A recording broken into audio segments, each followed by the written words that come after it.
Mais pour l'heure, il est 11h et c'est le 3 minutes info avec Fanny Wegscheider. Rebonjour Fanny. Bonjour Julie, bonjour à tous. Nouveau revirement judiciaire donc sur l'A69 avec le chantier de l'autoroute reliant Toulouse à Castres qui va donc reprendre à la mi-juin sur décision ce matin de la Cour d'appel administrative de Toulouse. La construction contestée par des collectifs écologistes avait été suspendue depuis les jugements du 27 février dernier, annulant les autorisations environnementales délivrées par l'État. Près de 200 pompiers sont toujours aux aguets dans le camping des Sables d'Or au Cap d'Agde dans l'Hérault. Ils veillent à ce que le feu ne reprenne pas.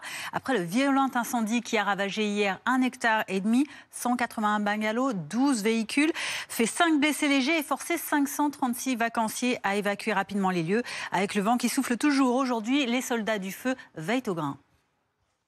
Ce matin, il reste quelques petits brûlots parce que compte tenu de l'immensité du sinistre et la façon dont les bungalows ont brûlé, tout s'est effondré. Donc dessous, il y a toujours des endroits où ça couvre un tout petit peu. Mais globalement, on n'a plus de risque d'incendie, que l'incendie reprenne. Néanmoins, on va rester encore une partie de la journée pour surveiller parce qu'il y a des endroits où ça va repartir avec la chaleur, le vent qui va attiser et éviter toute nouvelle propagation. Premier bureau politique ce matin des Républicains depuis l'élection de Bruno Retailleau à la tête du parti de droite. Le ministre de l'Intérieur est désormais chef de file des LR qui est arrivé entouré de toute sa nouvelle équipe récemment constituée. Vous le voyez ici en rang serré, Bruno Retailleau qui affirme que la défaite de son adversaire Laurent Wauquiez n'affecte en rien l'unité de leur famille politique.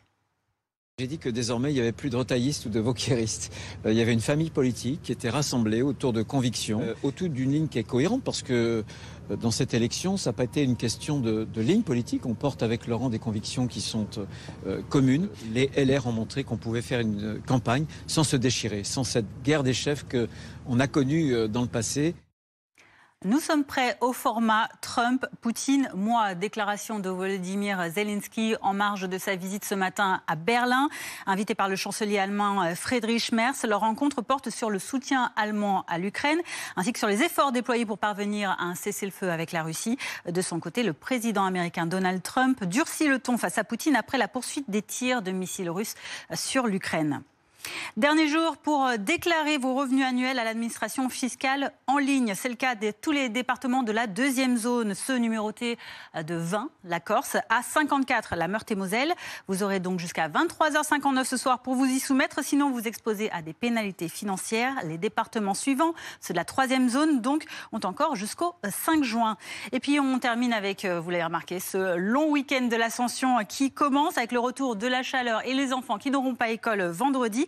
Vous serez très nombreux sur les routes. Regardez, bison futé, voire rouge dans le sens des départs, à la fois aujourd'hui et demain, et même déjà orange dans le sens des retours aujourd'hui. Merci beaucoup Fanny. Nous, on sera là, je précise. Merci beaucoup.